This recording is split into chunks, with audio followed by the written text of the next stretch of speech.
to the Murray City Municipal Council Committee of the Whole meeting, July 9th. I'm Pam Cotter. To my right, I have Councilmember Paul Pickett. To my left, it's the new eyes. We're all here. Everyone's here. Rosalba, Turner, and Hawk. Thank you. And the mayor's up here, and Jennifer, and everybody else, and there you go. There you have it. First thing we need to do is there any corrections or questions, comments on the minutes of June 4th, 2024? No? Okay.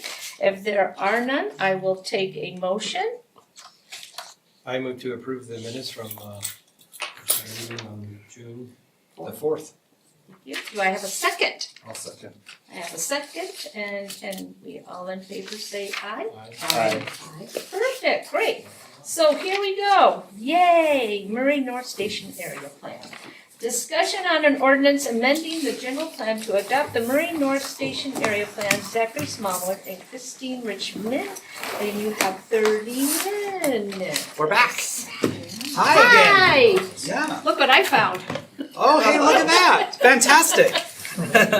It's like, oh, I knew I had it. Yeah. So, again, I'll just kind of turn the time over to Christine. This is Christine Richmond. She's the principal with GSBS that has been who we contracted with to work on the. That's fine. Oh, well, that's not very okay. Fix that. Yeah, so I'll turn it over to her here in a second. I'll let her figure this out. Are there any like general questions while she's getting that started? There's no sound on the live stream. No, I just heard from a citizen. Great. You and Brad. Say whatever we want. Is there sound now? Maybe check with Tino, see if he knows. Oh, perfect.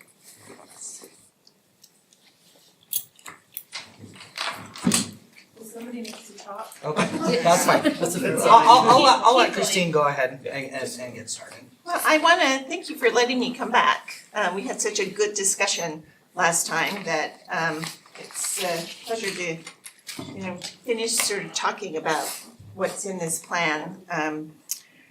So just as a reminder, we talked last time about, the big picture, why we were doing it, what the whole area looked like, and what we learned through the community engagement process and the existing conditions analysis, taking a look at, what's currently there and what the facts are.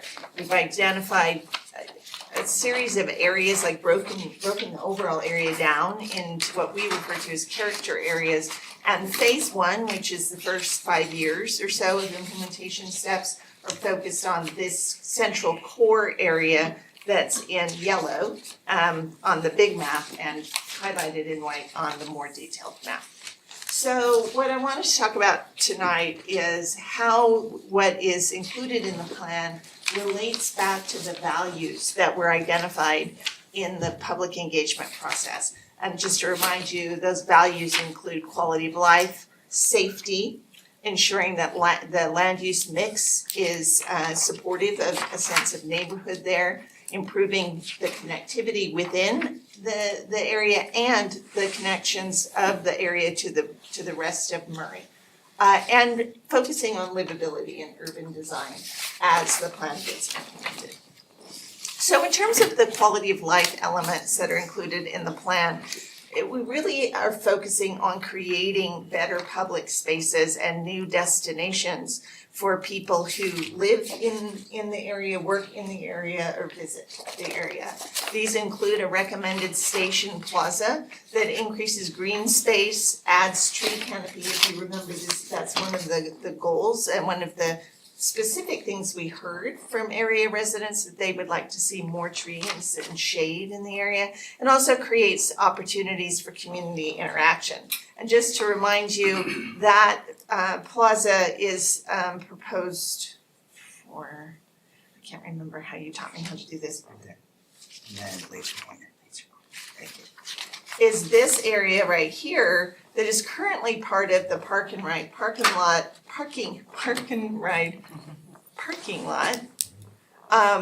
That in this plan is proposed to be redeveloped into some new housing with ground level reactivating restaurants and retail that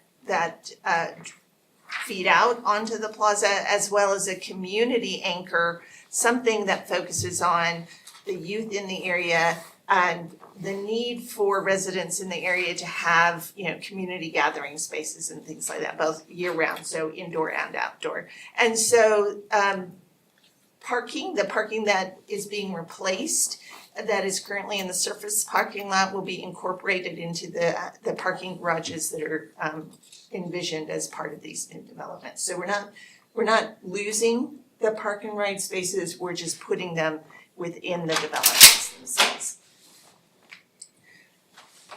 So some additional quality of life measures include continuing the good work that Murray has done along the Main Street corridor to continue to connect that to the rest of the region, connected across 45th South and then into Mill Creek. This is something that when we met with the Mill Creek City Council, we discussed this with them quite significantly, and they agree that continuing the streetscape and the visual enhancements that Murray has installed along Main Street, both north and south along Main Street, would improve the overall area, as well as including bike lanes through that area to connect to a broader bike infrastructure. Salt Lake City and South Salt Lake are thinking of their portions of Main Street as bikeways, and so this will allow this area to be connected regionally all the way through the valley.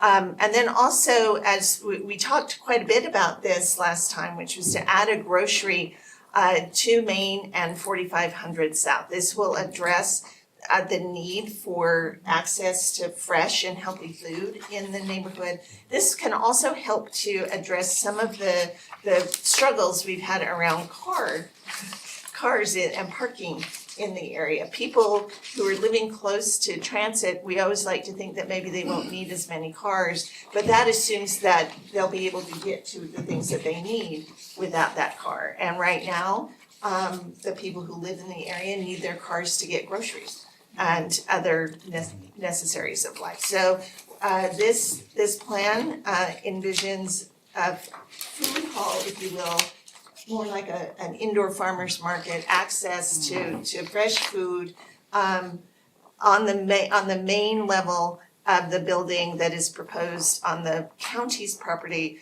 at Main Street and 4500 South. It would have affordable housing above it, but it would have food services on the main floor. This gives it visibility off of Main and 4500 South, which makes it a more viable location than if it were buried within the overall development area. And we recommend that we focus on a small scale, so don't think, Grandiose. a big Kroger's or, more of a small footprint, more of a bodega if you were in New York. Right. Bodega. So then like a neighborhood Walmart?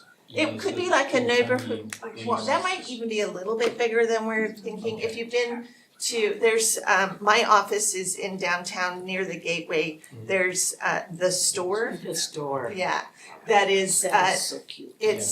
but they have packed a lot into, they have about 12,000 square feet there.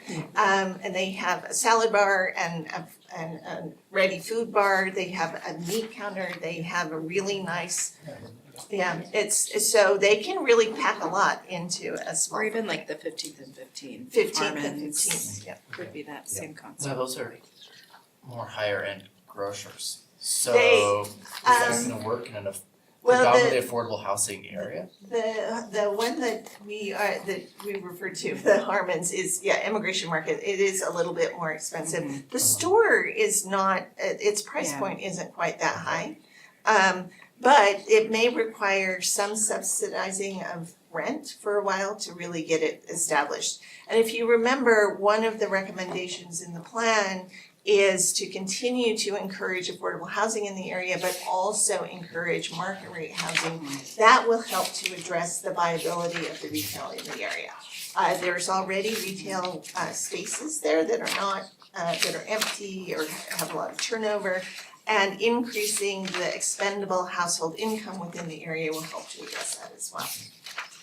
And that's also one of the reasons we wanna put it on the corner, is that people who don't live right in the area will also be encouraged to have it.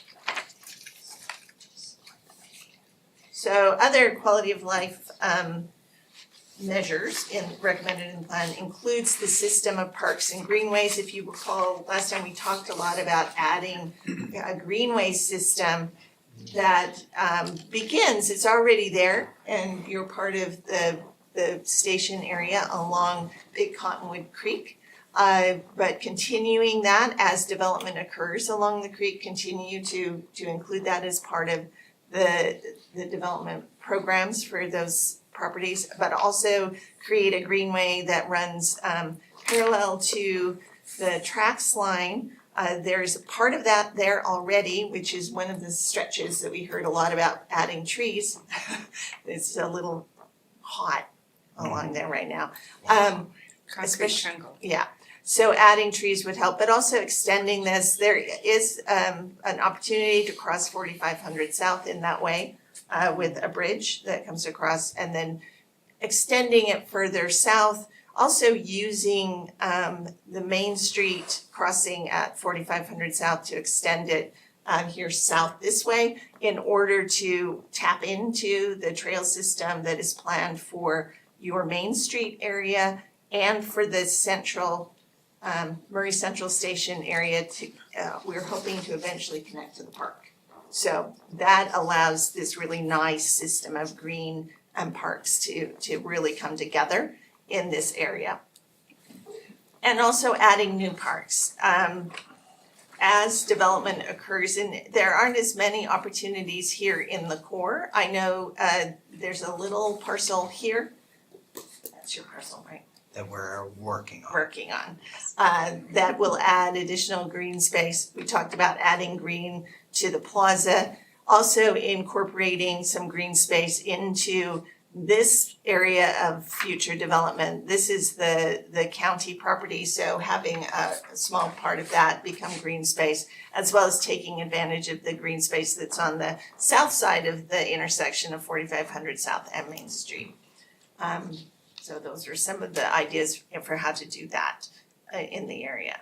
Increasing shade and tree cover, and we already mentioned about income diversity and housing. So encouraging opportunities for market rate housing in the area. And start to look at ways to increase housing ownership in the area through for purchase townhomes and things. There's already some of that in the area, and build on that. That will help address some of the safety concerns as well, because it creates ownership, not just actual ownership, but a feeling of ownership within the area.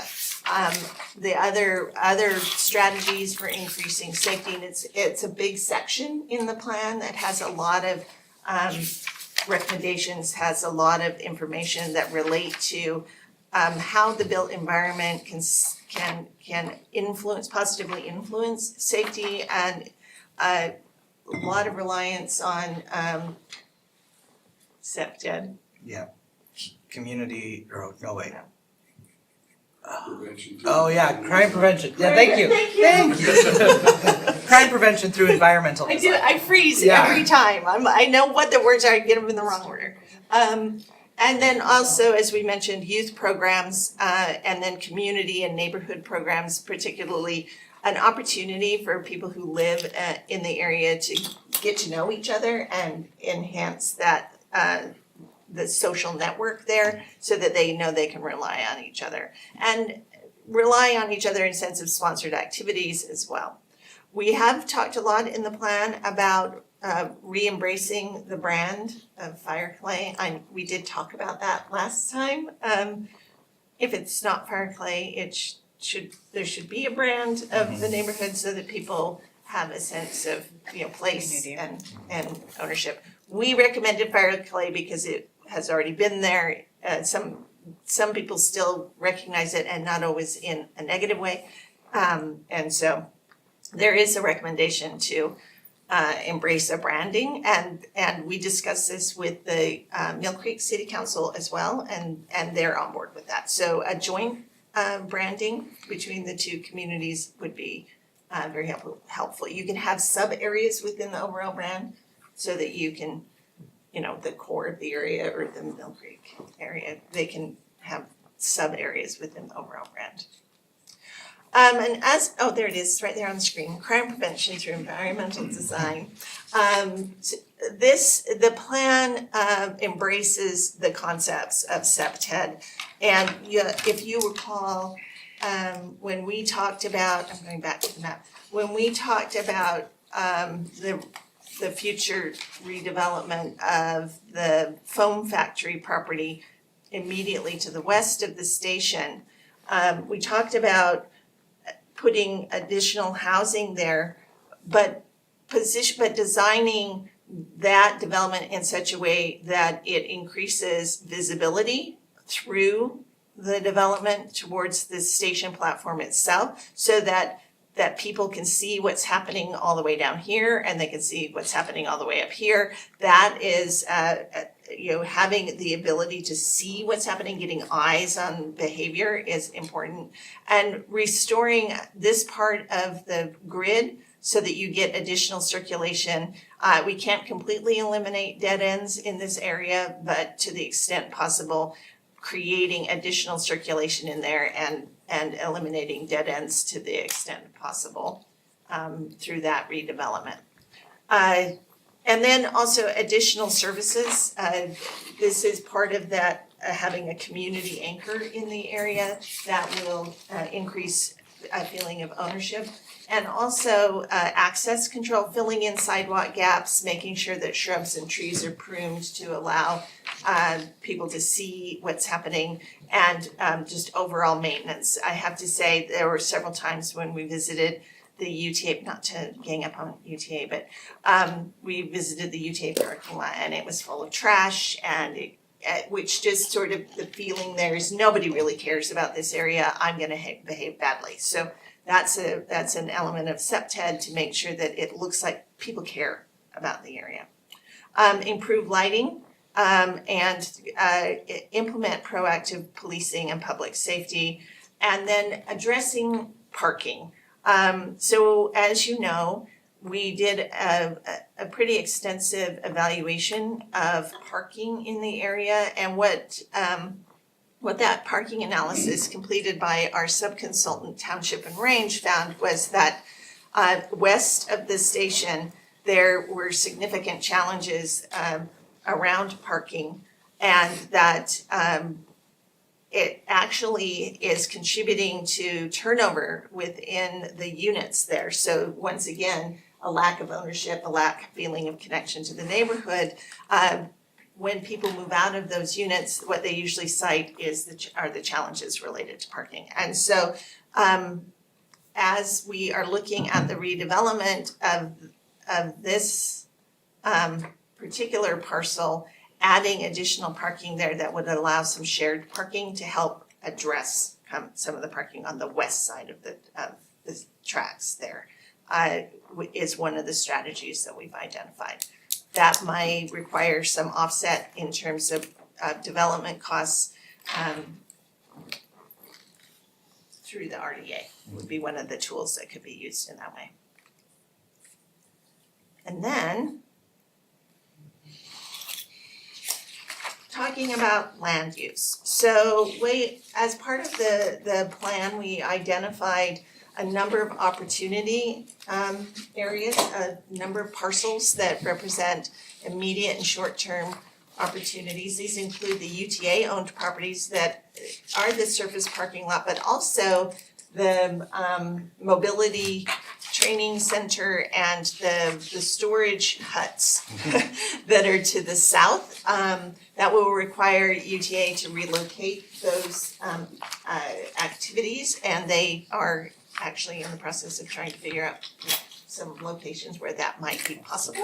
So they are they are supportive of the plan and actively looking at opportunities to do that. The Salt Lake County owned properties that we've discussed, they have talked consistently about affordable housing on that parcel. We talked to them about including the ground floor grocery. They're still, I will admit, a little on the fence about that, but your staff is continuing to talk to them about that. Yep. We have had a personnel change there that might mean it's, just saying. So what would be the backup plan for the grocery store if that site doesn't work? So the parameters that we looked at that resulted in identifying that site were that it was close enough to be walkable from the majority of the existing units, that it was visible from 4500 South, and that it was sized in such a way that you could add some additional parking there to help take some parking pressure off. So if it's not on that corner, it should be just across the street, Across 45th or? across Side? Main Street, so Okay, that that's would Main be the Street. DI There's parcel. a DI parcel, yeah. And- The DI parcel's not for sale, is it? Right. No, neither of them are for sale at this point. It's like the But great it's wish list. it takes working with those stakeholders to get them see the vision and get them engaged in it. That's what's really important, is letting them know ahead of time. A lot of property owners prefer to know what the city's preference is, and then they usually like to work towards that. They don't always just go straight out and just do whatever they want. I have alternative parcels that this could work on too. Really what's important are the visibility, because grocers and stuff will not locate within something that can't be seen. That's just not their market. So just finding the right place is the most important, and then the staff here works on building those relationships and getting them towards something. So one thing I want to clarify as well is that this is a plan. This is not dictates or mandates to somebody of how they will do something, but how we would like them to do something. It does not dictate really anything to private property owners. It really just provides staff, you as the council, other staff members, public works, police, fire, everybody. It gives us all a shared vision of what this place needs to work on and what it needs to do. Because when it comes down to it, these are still all Murray citizens. Everybody in here that lives in there is still a citizen of Murray City. They still pay utilities. They may not pay property taxes, but they still patron the stores. They still patron, everywhere around here and our cities. And I believe, and hopefully I won't get in trouble, I think the city's failed this area. And it's our responsibility now as leaders, as elected leaders with all of you and us as staff, to fix the problem that has been here. Parking is not the problem. It is a symptom of the problem. We have to get this place into a better location and a better way so it actually works as a transit-oriented community. And there's that's a lot of important. opportunity to be had in this area. So much opportunity, yeah, exactly, but that takes leadership on the city scale. It will not just happen. Yeah. If we've left it to be just what the market will dictate, this is what the market has dictated. We've left it largely open to market, and this is what the market has done. I will say that my experience, and before I was a consultant, I was the director of community development in Midvale, and one of the things that always I found heartening actually when we did a plan was when the city started to signal that they cared and that they had big ideas for an area. The development community had a tendency to respond to that. On the specific question of the grocery, as the area continues to redevelopment, as a new investment continues to occur in the area, and as the diversity of incomes in some of those housing units continues, it will become a more attractive grocery play for someone, and I think it will be easier. I think part of the resistance has been that it's not easy to make that case to a grocer right now. But as some of these other changes are implemented, it will become a little more straightforward to make that case to a grocer. Would you say incentives could help with some of that? I think that I know you brought that up a little bit. help with rent would Mhm. probably help. If that works, if it's in sort of the county, just the Mhm. building on the county property or even on a UTA, one of the UTA parcels. There could be an agreement put in place to help with the rent, in that way to buy some of that down. It's a little harder on a privately owned and privately developed, but not impossible. Yeah. So.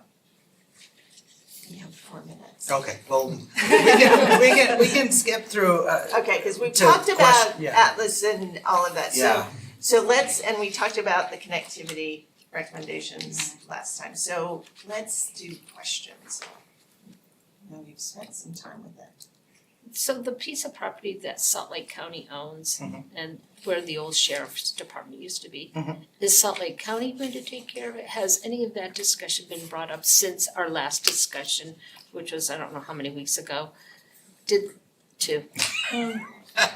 It seems much longer. I know it does. Did the county or anybody make a connection that that's their responsibility to clean it up? Will you let us know when that happens, that someone is going to clean that section 45th in Maine, that little area, the one I'm talking about, that used to be a sheriff's Right, department? it has some Right, Diane? environmental, It used to be a sheriff's department? Are you talking about the environmental stuff or just the vacant buildings? Yes. Okay, the environmental stuff, that's an ongoing conversation.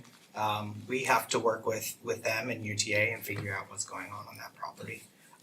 Do you know a timeline on that? No. Is it gonna be years? Probably.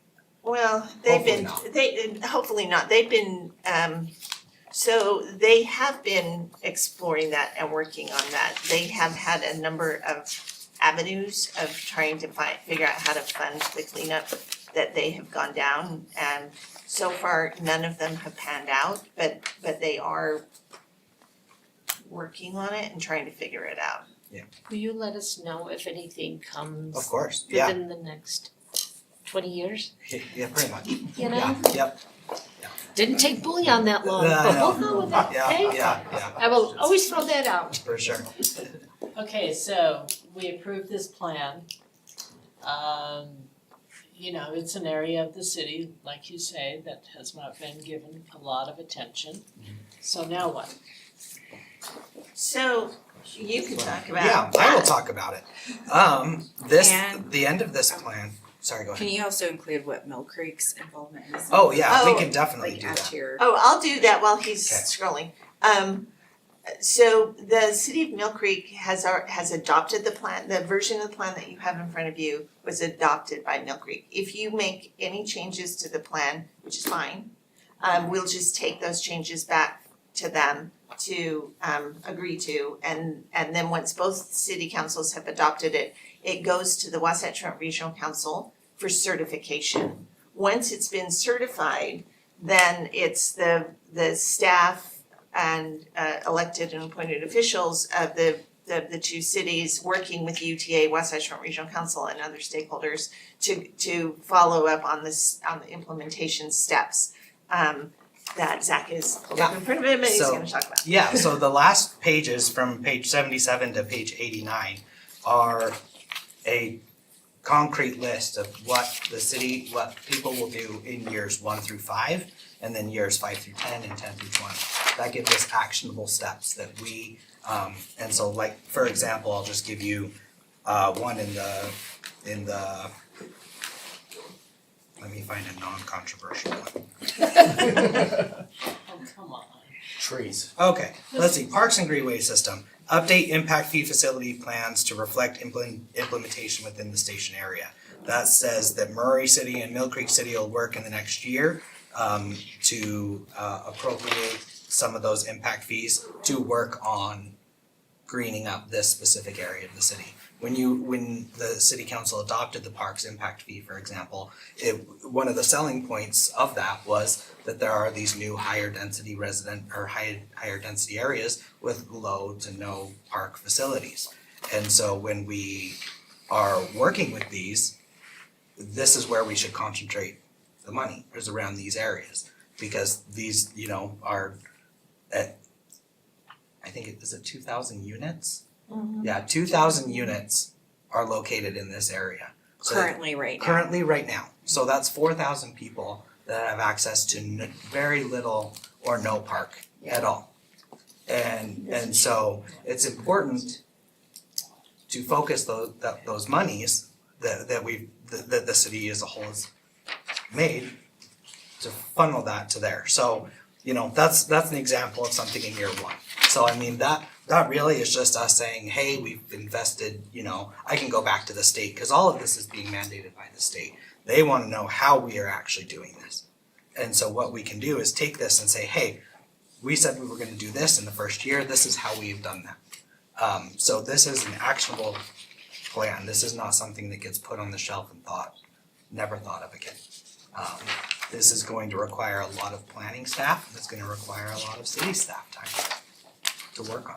And the implementation steps that you'll find at the end of the plan identify who takes the lead and who the partners are, and you'll see that there are some there that identify private developer partners. And so Lauren and your staff will be, thinking about how to work with the private developers to make some of these things happen. Through the tools that you already use, as part of your economic development strategies now. And also, at the very beginning of that implementation chapter, Christine was actually very nice and put in a list of sources of grants that the city can seek to go after these things. So that was very nice. It's 2, 4, 6, a dozen that we can go after right now. Particularly around adding green Yes. and improving connectivity. Yeah, so that's really what it ends up being, is that this isn't something that sits on the shelf and sits there. It's gonna take a lot of hard conversations with a lot of people. It's over 20 years, correct? Well, yes, But we break it down. but we break it down into Yeah, one yeah, yeah. There are some things that are much longer scale, right? Like But- actionable plans from 1 to 20 years, Yeah, yep, Can we have periodic reports on how Of things course. are going? Yep. I mean, I think that would be really helpful if that were built into this as well. yep, definitely. We can definitely report on that. I'm always happy to talk about what we're doing in this realm. And this is just one of 3 plans, station area plans that have to be completed by the end of 2025. We just kicked off Murray Central last week. So yes, I 100% agree. These are gonna be this detailed in every plan with these steps for planning staff, for city staff to work on. The state's being very, very strict on these things. Good, so you work with Jennifer on Of course, that. yep. Yeah. Great, okay, thank you. It's quarterly. I don't know We'll if we'll talk get about that it. far. Yeah, we'll but talk about it. I'm sure at Yeah. some point, We'll once the figure ball gets something out, rolling, yep. we will. Thank you. Thank you so Thank much. you, thanks for coming back. Oh, sure, Yes. my pleasure, this was fun.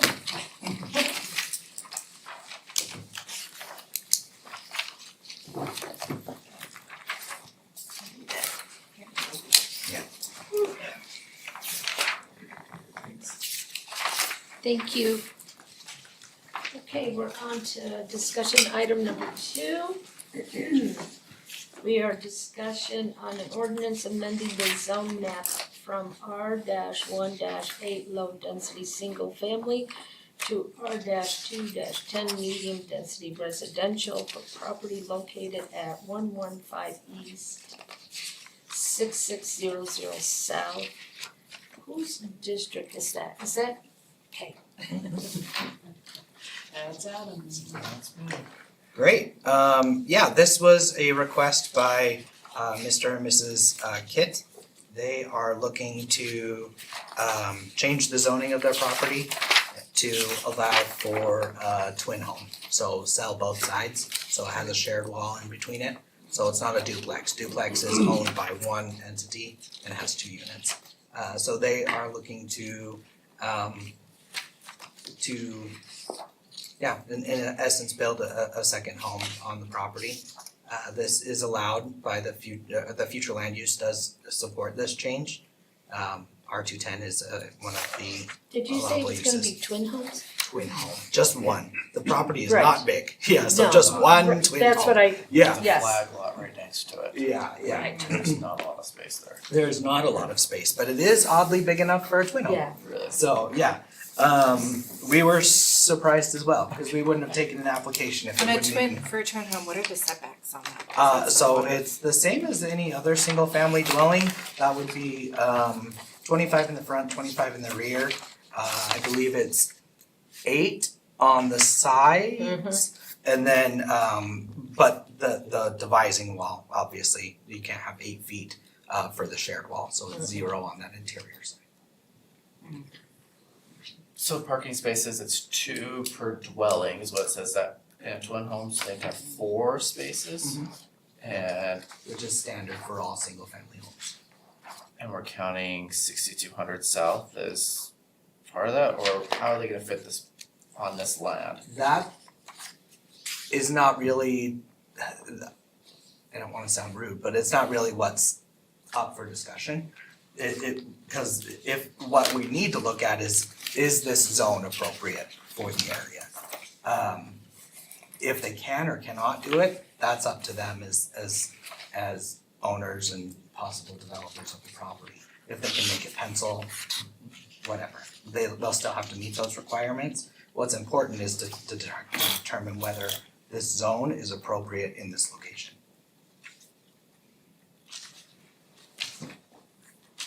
But, so you're saying that we shouldn't be concerned about whether or not they can fit the parking that they're requesting? No, because that's required anyway.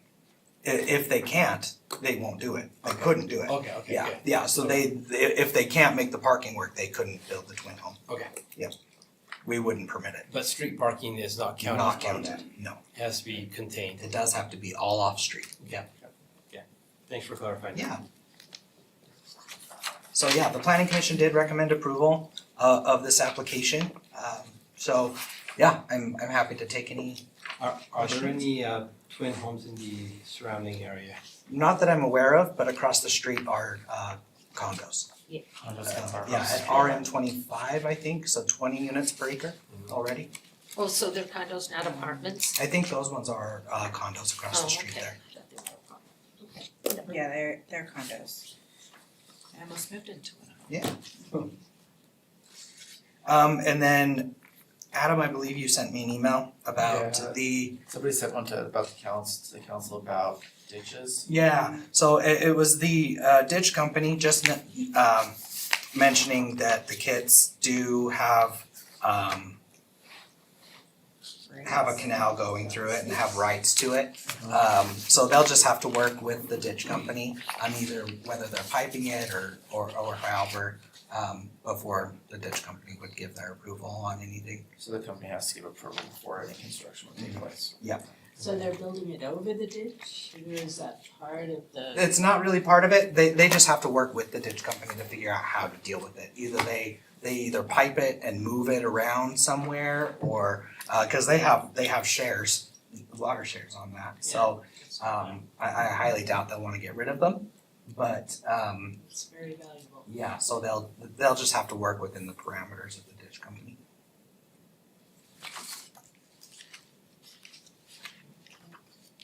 On page 6 of 7, are they okay with the wastewater department?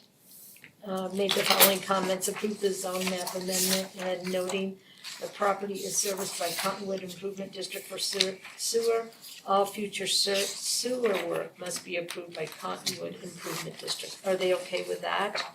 Are they going? They would be, that was in the planning commission packet and Right. yeah, they would have They would have They to. would have to. Yeah, it's not really whether they're aware and can or want to, they have to. It's a part of the process. Yes. Right, but do they know this now or? It would have been in the planning commission packet. I don't remember at the hearing itself, but I believe it came up. The applicant gets a copy of the same packet. Okay, cause all the other departments had no comments except for the wastewater department. Yeah. Okay, So, as of the printing of this, there have been no public comments received, even though 88 notices were sent out. Has that changed at all? No. Still nobody knows? I have not heard anything except from the ditch company from this email. Yeah, I saw the dish company one. Yeah, that's the only thing I've known of. You seen their email? It looks pretty big. It was requested as a public comment for next week anyway, Yeah. so that's why you Yeah, don't you'll have see it, it. but- okey-dokey. Works for me. It's a small house. I don't even know. It's been renting for at least a year. What's the height max? I believe it's 35, Oh, okay. just like a normal, Yeah, So you could do high-risk something Yeah. pretty nice there. yeah. So we Okay. could. Isn't it for Winchester and Jefferson, Okay. Fayette? I think it's, aren't they doing twin homes over in that horse property? Yes, Yeah. they That's what I have thought, a subdivision approved for that, Because they're just starting that now, yes. and houses are going for 900,000. Mhm. Yeah. Yep, the Brad Reynolds ones are going for about $1 million, Yes. so. Everyone's property taxes just, or house value is gonna, okay. Alrighty, so now we are on to reports. Are you done? No, I'm done if you're done. Are we done? Thank you. Okay. Yes, I'm Zach. done. We're done. I did mention Okay. I was done. Okay, so we're on to reports from interlocal boards and committees. Each member has 5 minutes. We first will hear from Ben Ford, Central Valley Water. Mr. Ford. Hi. You look like you've been on vacation. You look refreshed. Always just more, right? Nice tan. Yeah, good to be here. So, Thank you. quick update on Central Valley. So, budget-wise, we're halfway through Central Valley's budget year. We're at 44%. Obviously, halfway through the year, target's 50%. So we're under budget and looking good there. Couple things budget-wise for the 2025 budget year. They're starting the internal budget process. Now meeting with department heads, organizing the budget. And it'll be presented to the managers and to the board during the September board meeting. We'll go over it at that time and it'll be approved in the October board meeting. So there will be a public hearing on the budget on October 18th. As well, so part of the budget, they are upping the, basically the tipping fees for the Porta-John services there. They're going up from How much? just 2 cents. They're still well within the average of all the other districts and plants within the region. The average is anywhere from 9 to 13 cents. They're going up from 7 cents to 9 cents a gallon. And they calculate those, they used to just calculate that on the gallonage, but now they're calculating it the same way all the municipalities and districts are paid. So they've done extensive sampling over a 6-month period for the solids and the suspended solids, stuff like that, and taken the averages over that, and that's where they've come up with that rate. So that'll be a public hearing as well at the same time, because it has to be a public hearing, and then after that, so October, I'll go with that. Couple of other budget things, so there is gonna be one more bond that's gonna get issued to complete all the major projects at the plant. That's gonna get issued probably December, January timeframe. And that is gonna be, there's still a range, we're still determining the exact amount on that, but anywhere from 55 on the low end and 80 on the top end. And the reason for that extensive range, the 55 is gonna cover the projects that have to be done, but in going to the new nutrient removal process, there's some other projects that's in a sense gonna create more biosolids, the solids that come out of the end process that are gonna have to be disposed of. And so they have to get another one of the digesters that has been sitting for 25 years up and running. So it's gonna take some work to get that up and going. So they're looking at including that as part of the bonding funding as well. So that could be that's the top end hopefully we're closer to the 55. On that note, a couple things they're doing to hopefully reduce the funding. So Central Valley owns a couple different large areas of land. They own some land in Salt Lake City that's 39 acres. They recently had that and a bunch of land in Fairfield City. They own about 2,700 acres there. They had both of those appraised, and they're looking at potentially selling some or one of those properties to help lessen this bond as well. So exploring all options on what can be done to lessen our final bond amount and get to these projects the most effective way. Outside of that, construction is ongoing. This is a big year. They're getting ready to finish up some big projects, the blower building project. They will occupy that building October timeframe. That houses the big blowers that move the air through the whole plant. Kind of the whole operations of the plant will run out of that building. And outside of that, yeah, projects are moving forward. Construction is ongoing. They are doing a board tour after our next board meeting on July 18th. If any of the council is interested in attending that, it'll be at 4:30 timeframe. If anybody's interested, we can definitely make sure you have the PPE that you need to come and join us for that. Be a good chance to, if you're interested, to see what the plant construction looks like and the function of the plant. So And what's the date on that? July 18th. Next week. Yep, it'll be next Thursday. Yeah. Oh, So that's it, unless anybody has any questions. Thank you. No questions? Alrighty. All right, thanks. thanks, Ben. Okay, so it looks like we're on Valley Emergency Communication Center, Metro Fire, Utah Telecommunication Open Infrastructure Agency, and Utah Infrastructure Agency, Doug Hill. And he's also gonna do COG, the next one. And he's going to be doing Council of Government and Wasatch Front Waste and Recycling District. I'll do that, but he'll do COG. Okay. He's looking at me like, whatever. That wasn't the next one. Okay, I apologize. I apologize. I'm I thought it was the next one. Not at me? I don't know. Oh, Council of Government. Like Got it. has COG. breaking up the sheriff's office, has that impacted that? Yeah, I was gonna talk about that. Okay. Oh, All right, Tell me thank when you. you're going over. Ready for me to go? Yeah. So let me start off with VEC, or the 911 call center. So this is mostly for my benefit, but I do have a few graphics I want to show you on this.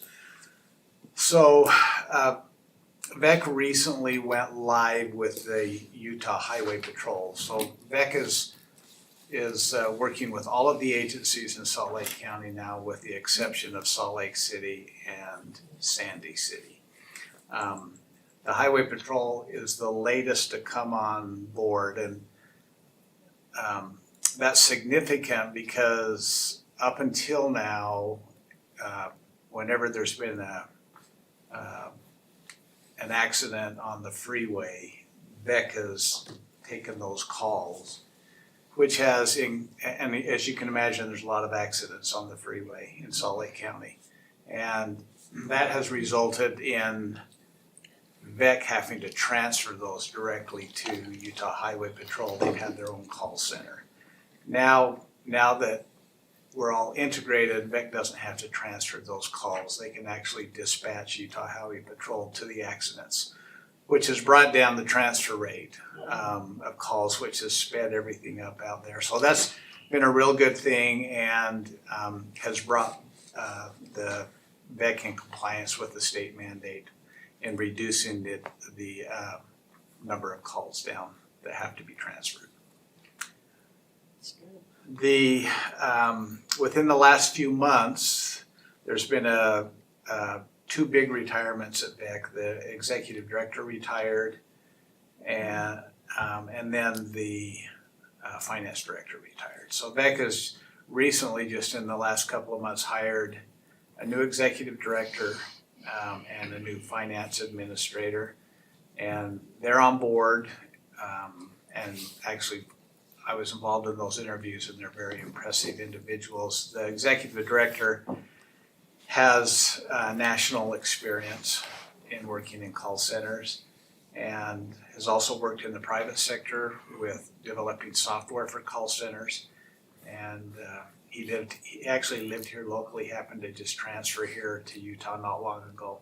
And so we were really fortunate with the timing and everything to be able to get a great executive director. His name's Ivan Whitaker.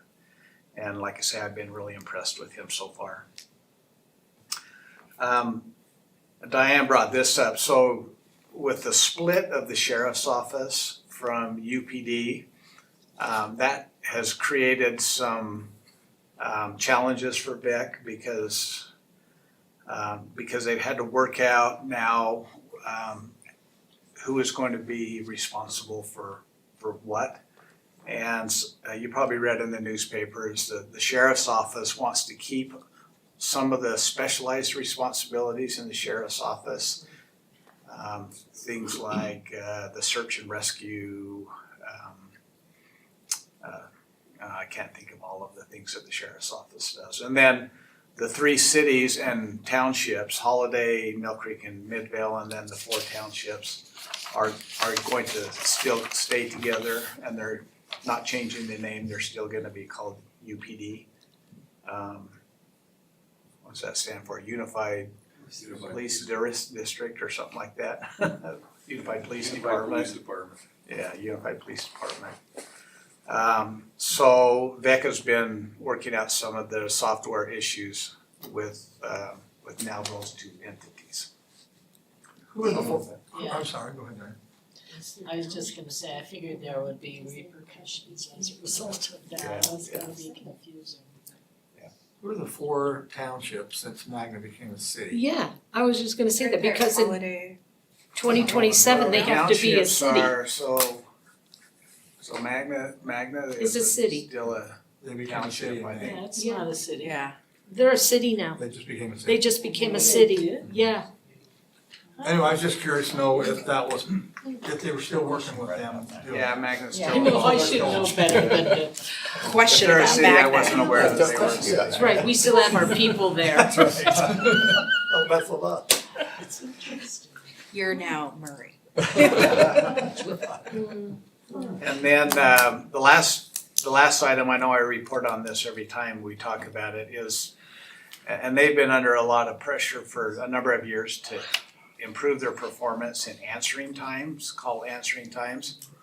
And they are now, and what they've been working on is changing the shift around, because it used to be, up until this new executive director, it used to be that they had the same number of people work all the shifts all the time, right? So you may have had 10 people working consistently 24 hours, 7 days a week. And what they did is they found out that there are certain times of the day that they have less calls, certain times of the day they have more calls. So they've adjusted their employees to be able to take those times when they're getting more calls. And that has resulted then in Vic now answering 96% of all What was it calls before? in 20 seconds. They were struggling down Is it like around. 70? No, they were down around, well, in the early days, they were in the 80%, but they've been struggling to reach 95% because that is what is mandated for 20 seconds. And then so 95, they have to be at 95, and they were struggling to get there. But now they're, at least last month, they were answering 96% of the calls, and I just got an email today saying they're at 98.9% of all calls are answered in 20 seconds or less. So anyway, by making changes to their staffing model, they've been able to. I know I've asked you this before, but why doesn't Sandy and Salt Lake City come aboard? Well, Chief. it predates me, so I'm not sure I really fully understand what I understand is Salt Lake City, of course, they think that they can be independent and everything. So it's Yeah, they're on just, island. yeah, they're big enough, they felt like they can do it themselves. And Sandy had some concerns many years ago with the leadership of VEC, and so they made the decision to join Okay, yeah, Salt Lake City's call system. it just seems silly to me. I mean, I'm it sure, could be consistent. sure they have their reasons, but anyway. Yeah. Okay, any questions on VEC? No. Okay. Okay, so Metro Fire, we have not had any meetings over the last 6 months on Metro Fire, so I really don't have anything to report. I just wanna make a, Councilwoman Dominguez has left. All right, Utopia and UIA. I believe you're all aware that we just received a couple of months ago from Utopia a check for $540,000. That is a repayment to all of the original Utopia cities, which Murray is one of those, who originally bonded. And of course now, keep in mind that we're paying almost $2 million a year for that bond for 30 years. So it's, almost done. this repayment is not reducing our bond payment, but it's reducing it by $500,000. So we're paying now about $1.5 million a year. I think we have about another, I don't know, I want to say 18 years, 17 years, something like that. Oh, really? Oh, Yeah. I thought it was for less than 30, that. right? Yeah, it started It at was 30. 30, yeah, That was about our time. right. Yeah. It just seems like That was a big yesterday. deal when we were running. Oh my goodness. And then we do expect to get another repayment. They have budgeted to give us another repayment in this fiscal year of a little bit more than that, about $580,000. So And then last year we got pretty good, last year we got some too. I don't I remember. can't the remember the amount figure, from but last year. I wanna say 400, but Yeah. I can't remember, but we're getting, it's the first time, I didn't believe it, when I saw the first one, I thought we'll never see it again. And so I was pleasantly surprised when Brenda brought up that check, and I'm going, oh, you know, I mean, that's a lot of money, I know. of $500,000, and, you know, we're paying a lot, so I just never thought I'd see it. I Well, know. it's a long Same way here. from the day when we had to pay to keep them going, right? Yeah. Administrative And fees give it, and we give, would, yeah. Yeah. yeah, we had our, So the board just approved the budget for 2025, and it includes a $4 a month fee increase that is going to be charged to the internet service providers. Now, whether or not the internet service providers choose to pass that increase on to the customers or not, that'll be up to them. But it's probably likely that most will pass that fee on. Yeah. And so that will increase the monthly fee by approximately $4 to customers that have Utopia or UIA. Also, as part of that budget, they are growing and they are adding 4 new full-time employees to Oh, wow. Utopia. And then just kind of a big picture, so Utopia as of the end of June has 186,000 addresses that they are in front of. That doesn't mean that all of those people are subscribing or using Utopia. In fact, only 65,000 of the 186 are active subscribers. They're expanding the network at about 600 homes per month. And then in other words, those are new cities out there that are coming on board with Utopia through UIA. And they're getting about 800 new subscribers coming in every month. So that's why we're starting to see checks now coming from Utopia, is because they're getting a lot of new subscribers that are coming on board. They are currently working with West Haven City and also with Bountiful City to build out their networks. And then they are negotiating with several other cities in Utah to expand the network into those areas. This is kind of hard to see, but it gives you a kind of a snapshot of what is happening in Murray City. So you can see that there are about, well, my eyes are pretty bad, 12,000 residential addresses that the network goes by. In other words, everything in Murray City has a Utopia, the opportunity to connect to Utopia. We're fully built out. We're fully built Oh, out. that's awesome. I If think I you, knew that. if you put the businesses in there, which is the Murray total availability, it's a little over 16, So it's about maybe almost 400. 17,000 addresses.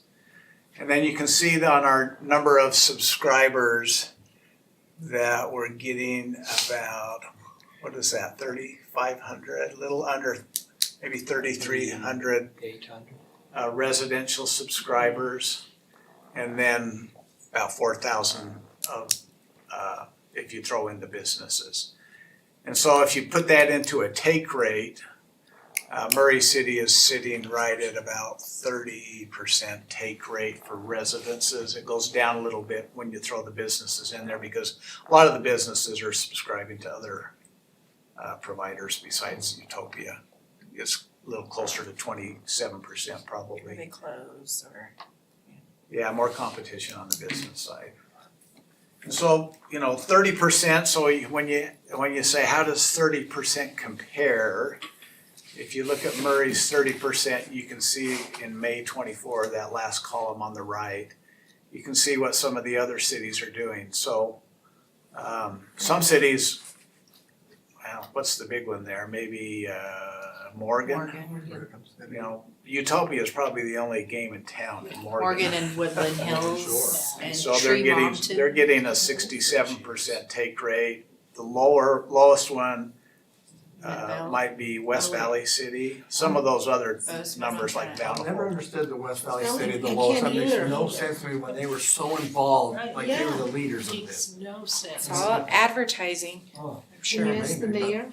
what's that? Can you ask the mayor? Yeah, because it was like Wayne Pyle was Yep. their city manager for 20-some years and he was so into this. Is there conversation, cause I mean, I know this, but I don't know what the answer, I know that they're looking outside of the state as well. They have been talking to a consortium of cities in California. They're already outside of the state. They're in Bozeman, Montana. Uh-huh. They're in Idaho Falls, in Idaho, so they're They're already looking to- outside of the state and talking to others, and talking to other areas outside of the state. Which, to me, as a board member, is a little bit concerning because I'm concerned about them getting too big to provide local control. I mean, the advantage right now is we have some local control. But they will argue that the advantage is that they get more revenue. The bigger they get, the more revenue they get, so. I feel like More it's, employees they can hire. well, and I feel like it's also, I mean, they're better organized now than they were Yeah, when we lost money. Yeah, you don't wanna run faster than you can Right, walk, right? yeah. So anyway, any questions on Utopia then? Just glad we're getting some money from that. Wow. It's a miracle. I know, that's true. All right, then I'll just report for the mayor on COG. So at our last COG meeting, which is a quarterly meeting, they talked about two items. One was the track funding opportunities that are available to cities in Salt Lake County. And they talked about it's time to start applying again for the next round of money that they have. So tourism, recreation, culture, and convention. So typically these are parks and recreation type facilities that can be built with this money. Salt Lake County keeps most of the money for themselves, but they do share a portion of it with everybody else. They have a policy, the board, and Kim Sorensen represents Murray City on the board.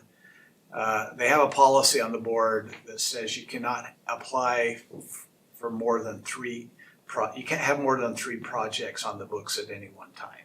And Murray City has 3 projects on the books right now. So we have the Murray Theater, we have Riverview Park, and we have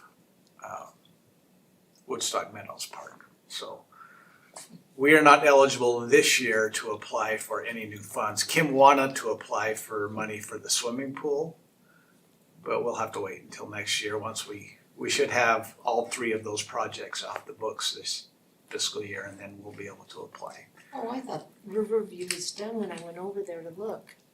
I guess they were just finishing up the lights. Yeah, the lights are the latest Okay. project. When do we apply for ZAP funding? Well, ZAP has to be reauthorized first, and that will happen in November this year. They're planning on putting that on the ballot. If it gets reauthorized, then they'll start the application process again. That's a once every 10-year application Yeah. process. I didn't realize it was up. Yeah. The other item that we talked about in COG was the winter overflow shelter that is required to be provided every winter. The people that work in the homeless community are looking for, and you can see the number of beds there, over 1,000 beds this year, which is a big increase from last year. They also are looking for a site that is open 24 hours a day, 7 days a week, 365 days a year. So they don't want to close, they don't want a winter shelter to close anymore. They started temporary, and Doug said to me, you know this will go permanent, and I go, no, it's not, it's just temporary. Yeah. Oh. But the legislation doesn't require it to be open year-round, it just requires it to be open during the winter. They wanna do it. So the legislation that the state passed also required that Murray, along with several other communities close to Salt Lake City, be part of what's called their task force. So Mayor Hells is Murray City's representative on the task force. They have been meeting now for about 2 or 3 months, and they're trying to find sites that will fill those 1,000 beds. So far, at our last meeting last week, they had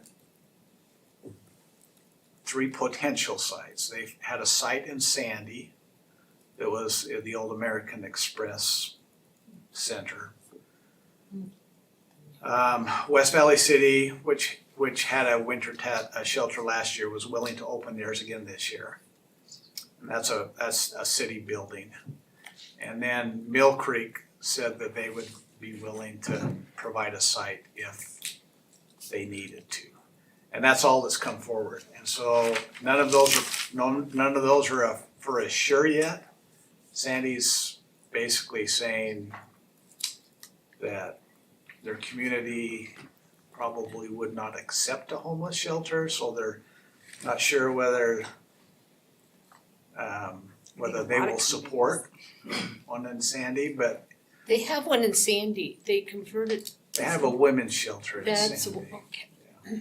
I have a question. Who decides? Well, that's just where it Is gets it the tricky. task force that decides? What, Or the state? well, that's why we're on that. Yeah. So this is where it gets tricky. The state legislation says if the mayors in Salt Lake County cannot Okay. get That's what it together is. and decide, if they can't provide enough beds, then the state can step in and they can decide. And Doug and I went out last year and looked, You look. and there were, and we've talked to people that said, hey, you're gonna have that open. I said, no. What about the We're not building they interested. just tore down when we went by in the float? Yeah, that's gone down. That's, That would have been perfect. yeah, let's stay on that. Yeah. They don't wanna do it. So anyway, But the deadline. but a part of that legislation says that if the state owns a building in your community and they decide they could do it there, Yeah, is right, that correct? that's correct. And it's torn down. Or they can buy Well, a I'm sure that's private not the only building building and they do own. it there. Yeah. And they have zoning preemption Mhm. ability, which means You you can as the override it. council don't get a Yeah, choice as to of course where it goes. That's a question. So really, they own that property and they could build something. Yeah, but I don't think Same. they'll build. Yeah. They don't wanna build. They're too expensive for them. So one of the things that Yeah. they're looking at, because they're having such a hard time finding a building, is they're actually looking now for vacant property and put up kind of a sprung tent. That's not ideal, but they I'm are glad Billion's exploring been that taken up. possibility. So the deadline that they have to submit these sites is August 1st, so that's like coming up soon. And there is funding available for cities that have these facilities that, to help with the impacts of the homeless. And the other Shelter. sites will still be in place, like the one in Midvale The and- permanent ones are still, And Marcus, this was a public meeting, Mayor Stevens said that in Midvale that, where was I going with that? Oh, that it is a heck of a lot more expensive than what they say, because you got Yeah. the police, you just got so many all the services. services that have to be taken in, and, yeah, that was a while back, but he made it very clear that they don't give us near enough Yeah. money to do that. I thought Studio 6 was going to be something. Did I not hear that? Is that your neighborhood? That what? There's no Studio indication. 6? so Elvon and CED was contacted by a individual interested in changing the use of that, but I don't know that. We've not had any other contact, other than he has applied for a state grant, but we've not heard anything after that. It's been several months. Then it wouldn't be homeless, it'd be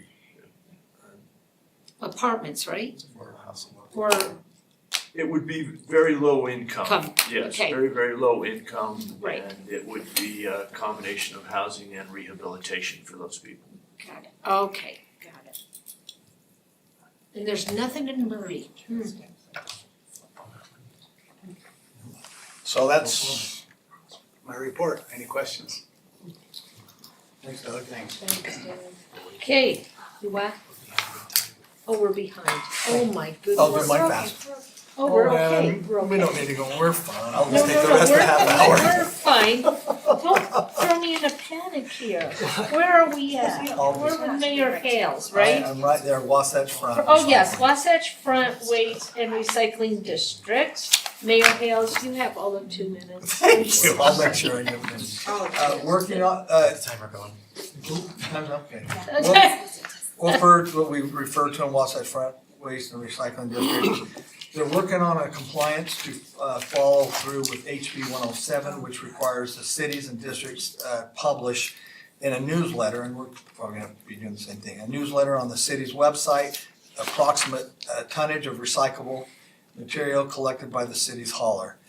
Cities must also publish and provide a link to the annual report of the facility where the city's recyclable material is taken. So they're working on that for us, for all the cities, they're part of what we're doing. Oh, Just for your information, Wasatch Front services close to 3,000 homes in Murray.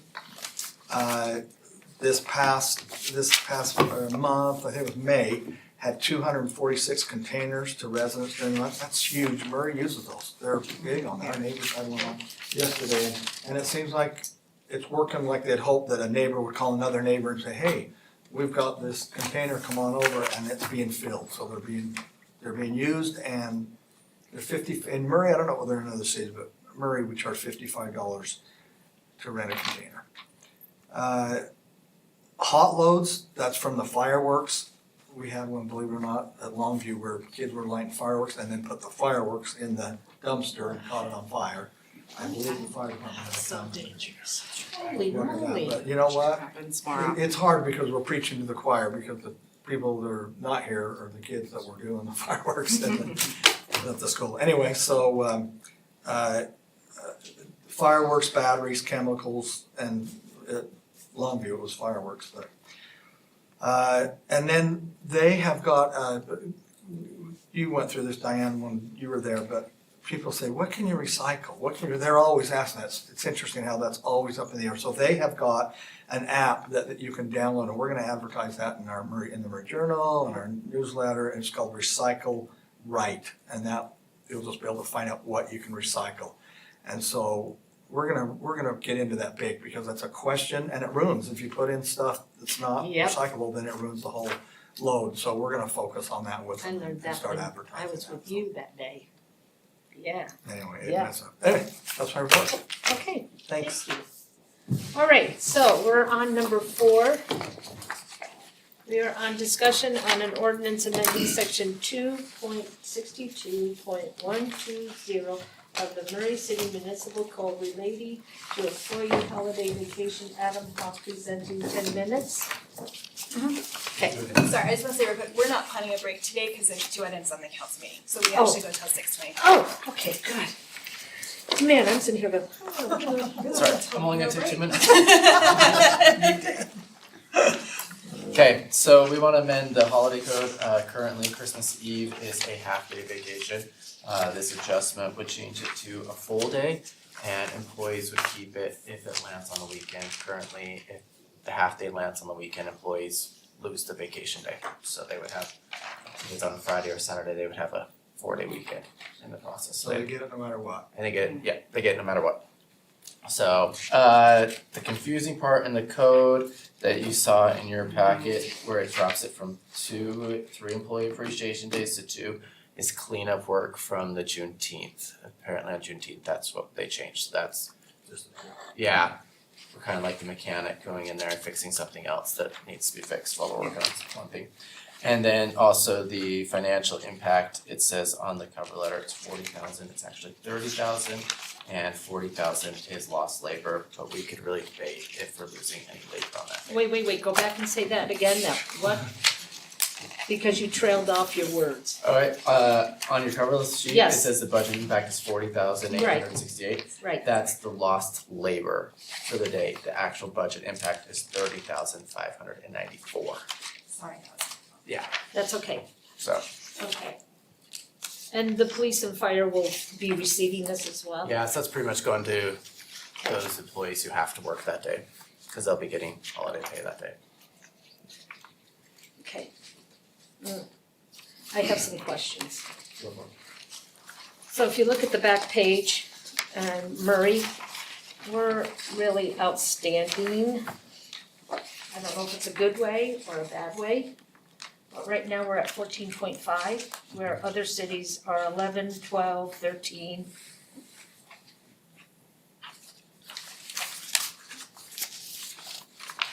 Is this going to be a red flag to the legislators looking at Murray giving this time?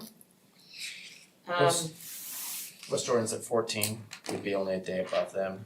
There's multiple cities at 13, would only be 2. Yes, but they only have one floating day, where we have 2 floating days. I'm willing to dare the legislature on this one. I don't think it would be. And Yeah, I don't know why they would care. I'm just throwing it out, I'm just throwing my concerns. And do we still, because every year as a council, we give the employees a COLA raise. When I started it was 7, then the next 3 and the next 3, so we're always giving them a COLA raise. It's not as if we're not showing appreciation. Do we still give them the $100 for a Christmas bonus besides this? I view that as independent, we could have that discussion, but I would say it's independent of this. I have a concern, and that is that we're gonna be the leader in the valley in days that we give our employees. A clear leader, with one city a day below us, a few 2 below us, and most 3 or 4 below us. Is it possible to just cut one of the floating holidays and make that the Christmas Eve holiday? Because we do have 2 floatings, and the other cities have 1 or none. So we're leading floating holidays, then we're gonna lead in regular holidays. Seems to me that we're expanding at a time when we should be contracting. We're doing a property tax increase because we are short on budget. We are, as we went through the budgets, there's no fat in there. It's slim pickings, and it seems like we're adding when we should be taking away. And So- they use that floating day, some people use those floating days when, if they have to get to a certain destination, they'll fly out on one of their floating days and then start their vacation. So I don't wanna take a floating day away from the employees. I don't want that. What I'm concerned about is Was it the money. 2 before? They had 3, and then 1 was taken away for Juneteenth. And so now they're down to 2. I'm very, very concerned. The money. $30,000 though. But that has to be every single year, Right. every It's single year, recurring. yeah. Yeah, it's recurring. I get that, but. And that's, So a little bit of history here. Yeah. Is employees used to just be given Christmas Eve off, and the mayor's office did it, and then there was a point where the mayor's office decided that since it wasn't in code, they weren't going to give employees Christmas Eve off at all. And so the compromise that the council then came and said, we'll give you a half a day as a compromise. Yeah. So it really has been, this reverts back to the tradition that we've had in Murray for years. And it's only been within the last 3 or 4 years that the half day has even existed. It was given to employees in the past. Can they use the floating holiday on Christmas Eve? Can we just give them control of the floating holiday and say, you know what, you wanna take the extra 4 hours off on Christmas Eve? We do that. Yeah, they can. This gives them a little bit more flexibility So and we're, you wanna just, it's, yeah, I just it's don't a- get it. it's a- They have the time they can take for Christmas Eve. Yeah. Why are we putting on the back of the citizens of Murray to pay it for gives an them additional more $30,000? vacation time, more flexibility. It does give more vacation time, yeah. That's why. I'm not comfortable at a time like Yes. this, when we're tightening budgets, to give more vacation time when they have the freedom to use a day already for Christmas Eve if they like. and not everybody celebrates Christmas. That's true. So it just, it seems that there's more freedom rather than imposing it, you're gonna take it now on Christmas Eve. Well, this Use it doesn't whenever you change want. the floating holiday. You know, it just, The two is still there. it just adds 4 hours of time that we have to pay. And it really puts us at the top in on both of those And I guess I categories. number one, we're paying most of these employees already. Cause all of our salary employees are already being paid that salary regardless. So it's helping mostly our younger fire and police officers who are just have less time, who are usually working on Christmas. We're giving them a little bit of a bonus. That's what we're giving them especially at a time where it's tight. Like that's where we're helping them out in that situation. And I would argue when we're talking about losing hours, Christmas Eve isn't a highly productive day, like already. So I don't think we're losing a lot of lost work hours in the process. And I would argue that an employee's gonna probably come back refreshed, more focused, and work harder because But they've there are had some time off. department heads that, if they're called on an emergency within this building, they're here and they're working on Christmas Eve, That would, the yeah, whole day, I think that's. if there is amazing. an emergency. that would happen. Yeah, But that could happen. I just have a On hard any time, holiday. I just have a hard time with everything that we're gonna be asked as citizens, especially the school, asking for a bond and property taxes at 5. And a 3% COLA raise that we are giving them, and the $100. But the COLA raise, most of our employees are gonna say, I'd argue, most of our employees are probably below market rate.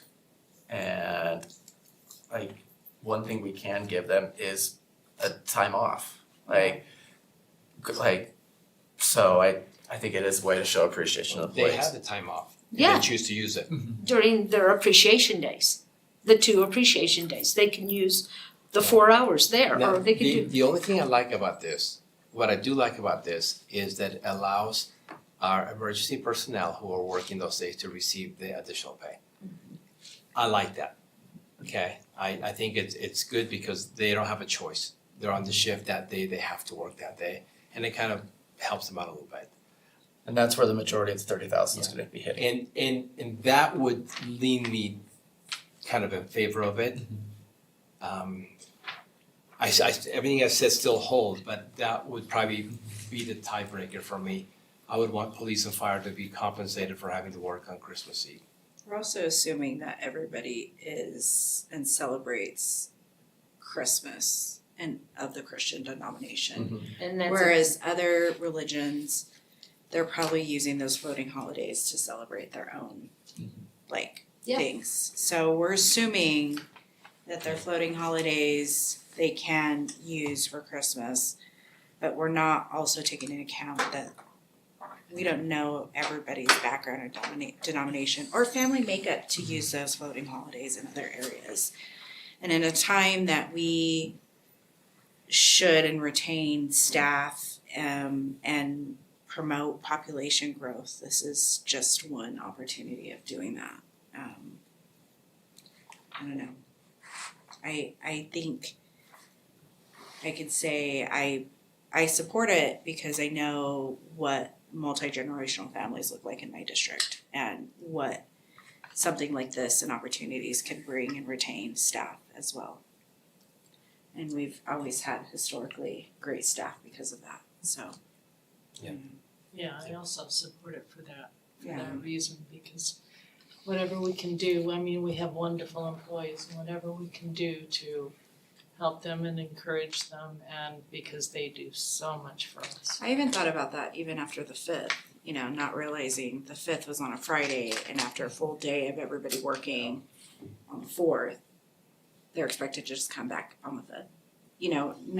I'm sure there's a floating holiday, but That's probably what they do. it's the same idea and concept, but we ask a lot of our staff, a lot, and I think we don't give them enough credit. And We get a lot from them. we get a lot from them too, and I think citizens appreciate that, and that's why a lot of people do live. Well, we are number one in the valley right now with days off. So Yeah. we are already number one. 14.5. We wanna be number oneer now.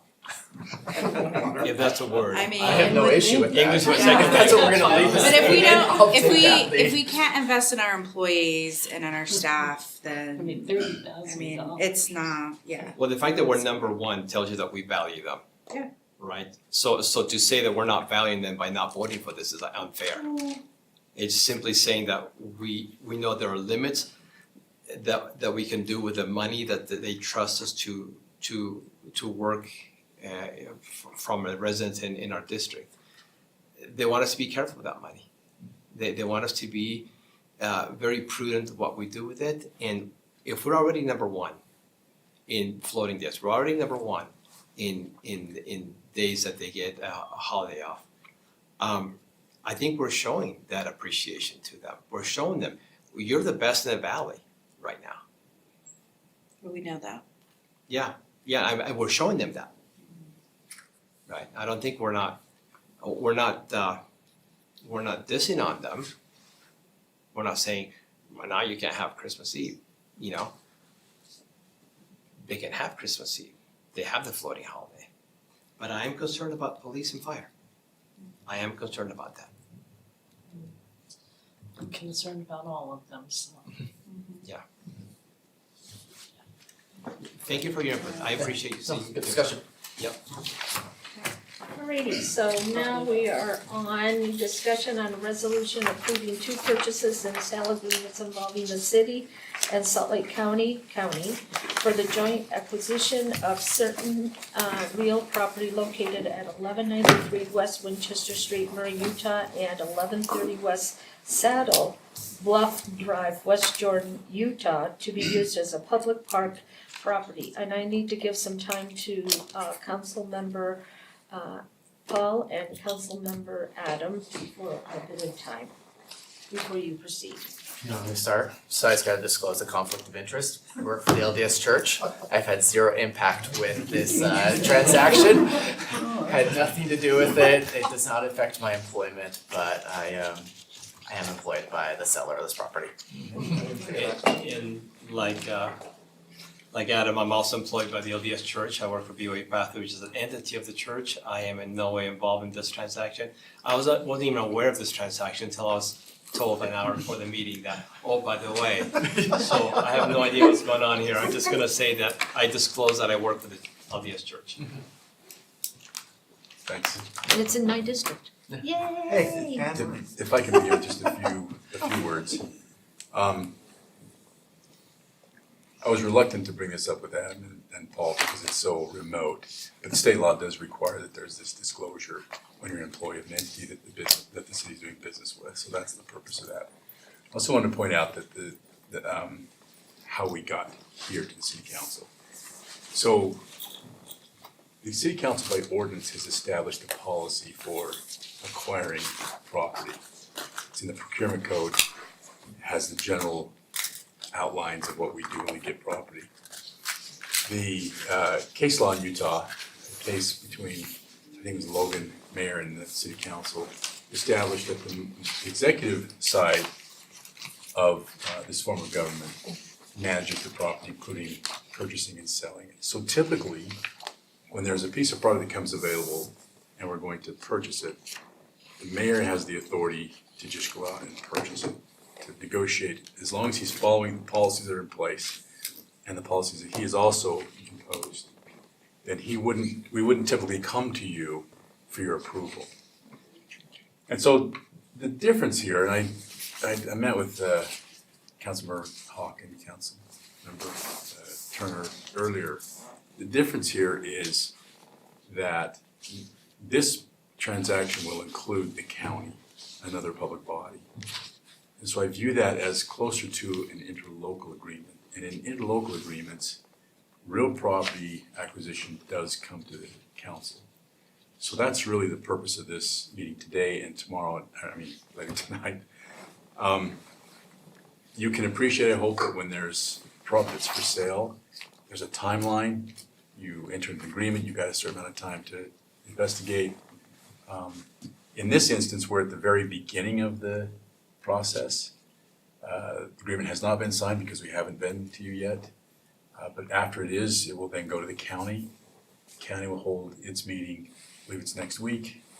And if that all goes as planned, then this will be a jointly held property between the county and the city. Is it because of the pathway, the water? So, that's a good question. Kim probably answered that, but what this started out as is just the city. We saw this become available, and it's so rare to see vacant land in a location where you can use it for the park and the parkway, that Kim said, let's jump on this. And so we did, and we made the offer, and it was essentially accepted. And after that, as Kim can talk about, the county approached us. So it's kind of evolved from just Murray to Murray and the county. So let me answer your question. Excuse my voice. The property became available. One parcel's in Murray, one parcel's in West Jordan. So Mayor Hales contacted West Jordan Mayor, what is his name? Burton, to see if they would be interested in buying the West Jordan parcel, because we thought it was weird that Murray would be buying West Jordan property. They have other projects along the river and their funds are tied up in that. They were willing to purchase the property with the agreement that later Murray would annex it into Murray and then buy it from them, which didn't make sense. So we decided we would make an offer on both pieces of property. In the meantime. Wait. So West Jordan owned one piece of property, right? One piece is in West Jordan. Right, did The they own it church or did the owns church? both. Oh, they owned Own both. both. Okay, clarification there. Okay, So in the meantime, this property was really on nobody's radar. It's not a piece of property that's on our master plan. Nobody knew it was gonna come available. It serves or would serve Murray residents as a park. The other side, Winchester Park, is a busy park. Parking lots oftentimes to the max. There's homes to the east of it that would use this park. There's some homes to the west, but it also obviously serves Salt Lake County and other users, maybe more than 50% Murray. So I contacted Mayor Hales and gave me the okay to contact Salt Lake County, and they were willing to pay for half of the property and half of it all costs. Awesome. So that's why we've got to the point where we're at. Now you might say, what are we gonna do with the property? Because it wasn't on anybody's radar, there's no plans for the property at this point. However, talking to the county has a master plan with their Jordan River corridor. They now see the validity in what we've done, and that is open park space, a trail system, rather than if you're familiar with the area north of 3900 South, There's huge pieces of land with trees and Oh, yeah. open spaces, and they've had some issues there. So I believe that moving forward, we will both agree on putting something like you have on the other side of the street, parking lot, trailhead, maybe some grass, maybe a restroom. We are also working with the county on an agreement now to determine who maintains the property, the way that it sits until it's developed. Obviously Murray and the county will have 50-50 say on what goes in there. My personal hope, selfish hope, is that the county pays for the development and we reap the benefits and They're maybe we maintain redeveloping it. a lot. But we'll see how that goes. Yeah. Okay. And then of course, we'll come back to you after, if assuming we purchase the property, we'll come back and annex the property into Murray. But they haven't taken Okay, care so the West Jordan property would be annexed into Into Murray. That's what I. Yeah. In the middle of the property, there is some power lines, a power corridor. We will need to work with the power company to, when we develop, to lease that property. Like you for do in green the space. golf course. Like we did the golf course, Willow Pond, and also Germania Park. I don't think the county's taken very good care of the parks. It's Riverview. Yeah, we ended up with it, didn't we? Yeah, we did. We ended up with two, I- but they're redeveloping. Well, and I- this is a park that's gonna be a small park. What you may remember when they gave a council meeting in Avis, Riverview and Woodstock, they don't want small parks. However, they do have a desire for the Jordan River corridor to be nice and used by the residents, so I could see them funding development. But would we maintain it or would they maintain it?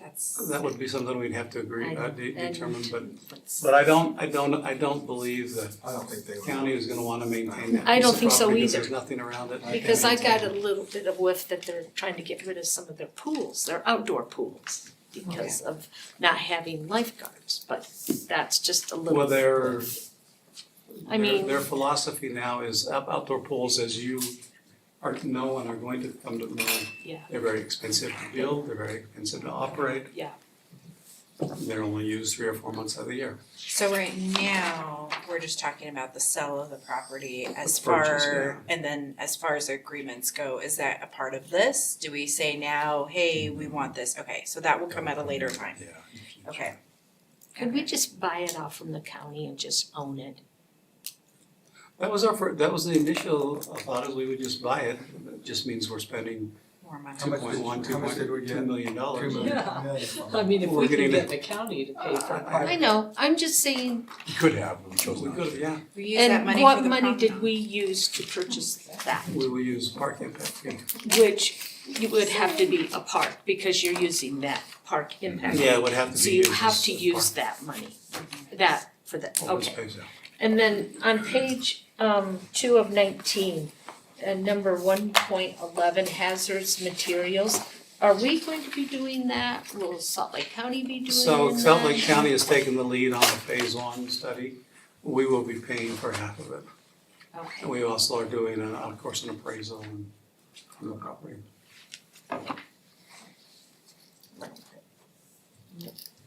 I'm excited.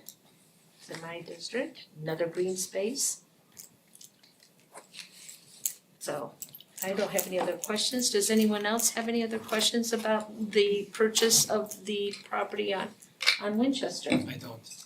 So I guess we're done. Anything else we should know, Jill? So the county will vote next week? They had scheduled it for tonight and the county council canceled tonight's meeting, so they're gonna bump it till next week. Okay. Otherwise, they would have had a decision tonight. And then we'll vote next week as well. We'll vote tonight. Oh, tonight, yeah, Yes, you're it's right. in- Okay, great. So how do you feel about it? Are you? Oh, I think if you've seen the property, Oh, yes. it's a no-brainer. It needs to be set aside and protected for government or for city Isn't there use. like a swampy area in there? No, it's It's just very dry. just It's dry. basically a weed patch right now. Okay, So we're just getting the west side of the trail, we already own the east side next to No, the trail. we actually don't own east or the west side, on the south side of 64. Yeah.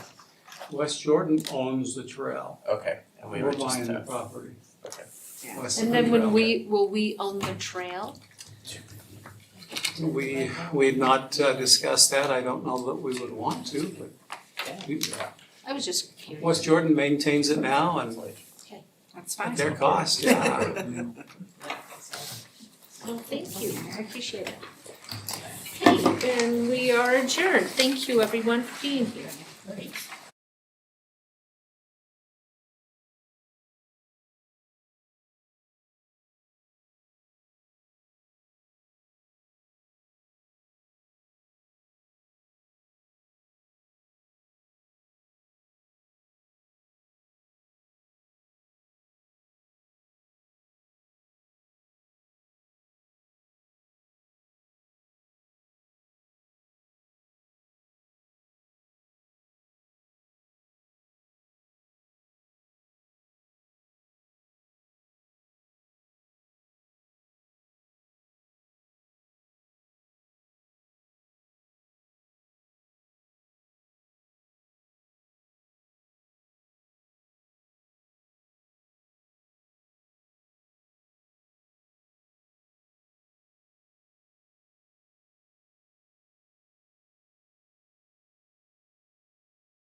I'm going to call this meeting to order. We have all council members here, as well as Mayor Brett Hales, Brooke Smith, our city recorder, Jill Critchfield, our city attorney, and Jennifer Kennedy, our executive director. We'll begin with the Pledge of Allegiance by Zach McCrae of Troop 33.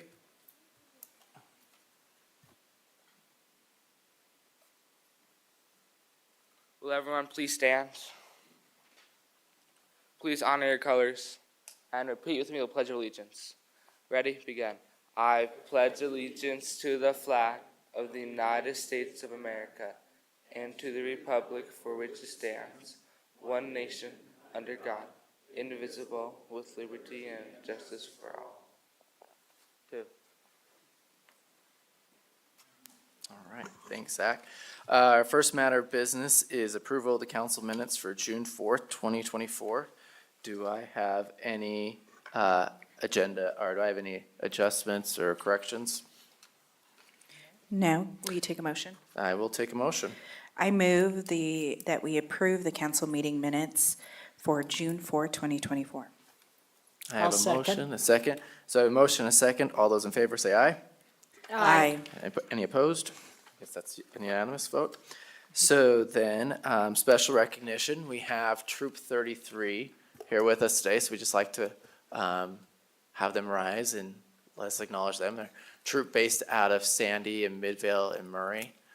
They're here, so thank you guys for joining us today. Welcome. Okay, then we'll open this up for citizen comments. The comments are limited to 3 minutes. Step to the microphone, state your name and city of residence, and fill out the required form.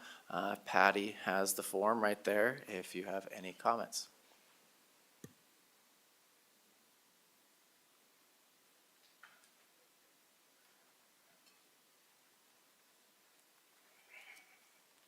Hi, my name is Sonia Jensen, and I live at 4435 South Fairborn Avenue. I came to a meeting last year about the property that's at 4429 South Fairborn Avenue, and Trung Properties was supposed to tear down the house and build 5 condos, which is fine. They never did. The grass is now 3 feet high. The weeds are now 8 feet high, and I'm not exaggerating. Homeless keep breaking into the home. They're destroying the home inside. I'm afraid that they're gonna start a fire. My house is 2 houses away, and I'm afraid my house is gonna start on fire. So I've called my insurance company to make sure that I'm gonna be covered. And I've done a citizen complaint to the code people. Nothing's happened. And I would just really hope that somebody would contact Trung Properties and at least cut the grass so it doesn't catch on fire. Which property was that? That address really slow for us. Okay. Thank you. That address is 4429 South Fairborn Avenue, Fairborn, okay. and you can't miss it. Okay, I'll have someone look at that tomorrow. Okay, thank you. Thank you for letting us know, I appreciate it.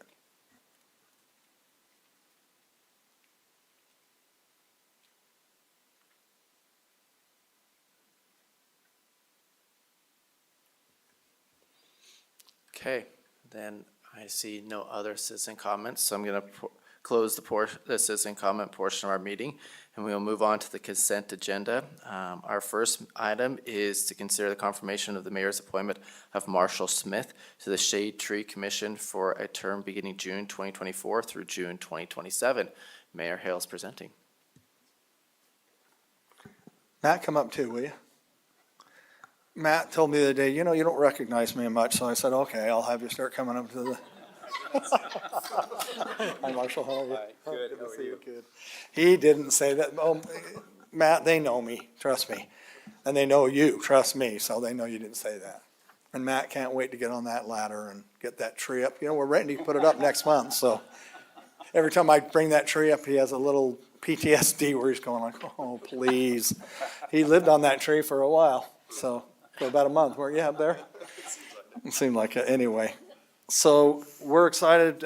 This is Marshall Smith, and we have asked Marshall to serve on the Shade Tree Commission for a term beginning June 2024 to January 2027. And they've already, have you already met? Have you already met once? We told him we can't vote yet until you get confirmation, but at least he was able to go. But anyway, so we have 3 now, is that correct? Yep. So we're waiting for 2 more, and then we'll have a commission. But they're meeting and they're excited and they're already doing things, so we're excited to have you on board. I already have some ideas that are gonna, might drive you crazy. I love it. Did you hear him? You might have some ideas that might drive us crazy. Matt, we like that. We like it when someone has ideas and brings up these things, so, and I know some of them because we talked, so we're excited to have you. So anyway, so we now present the name Marshall Smith to you for confirmation. Mayor, I think that's supposed to go through June, is that right? Did I say it wrong? Or is that just the opposite? Yeah, I don't know. I was gonna say June, but it said I think January. June to So June. was, My should that say understanding is June? Yeah. June to June. So June to June. Okay, June to June. Yeah. Sometimes there's shortened terms for whatever reason, so I didn't, so let me say it one more time. So, for Marshall Smith for the Shade Tree Commission for a term beginning June 2024 to June 2027. We're gonna give you a few more months, Marshall. You might even be on a couple more Would terms. you like a motion? Do I have any discussion before I entertain a motion? Okay, then I'll entertain a motion. All right, I will make a motion to confirm the mayor's appointment of Marshall Smith to the Shade Tree Commission for a term beginning June 2024 through June 2027. I will second that. So I have a motion from Councilmember Turner and a second from Councilmember Dominguez. Brooke, will you call the roll? Mr. Pickett? Yay. Ms. Cotter? Aye. Ms. Dominguez? I'm really excited for this nomination, so thank you, Mayor. Ms. Turner? Aye. And Mr. Hawk? Aye. All right, Right? you're in whether you like it or not, so. Thank you, Mark. We're excited. We're excited to have you. So, Matt? Marshall. Marshall, I just wanted to say congratulations and thank you so much for your willingness to serve our city.